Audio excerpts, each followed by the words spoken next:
Yo yo yo yo yo, magandang araw mga ka-birds. For today's video, maglilinis ako dito sa paligid. Okay, yan.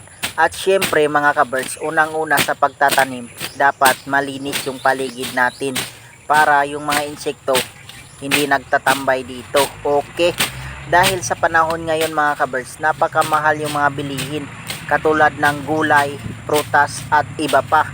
Ayan, kaya ngayon naglilinis ako dito dahil gusto kong magtanim ng iba't ibang klaseng gulay mga ka-birds, kagaya ng talong, sitaw at iba pa para meron tayong ulam dito mga ka-birds sa bukid.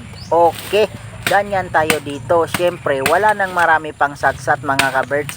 At ayan, mayroon akong nakuhang mahabang kahoy. Napakatigas to mga ka-birds, kagaya sa akin, napakatigas. At syempre mga ka-birds, patuloy lang tayo sa paglilinis. Okay, manood lang kayo dyan. Syempre, wala nang marami pang satsat, diba? Yummy to.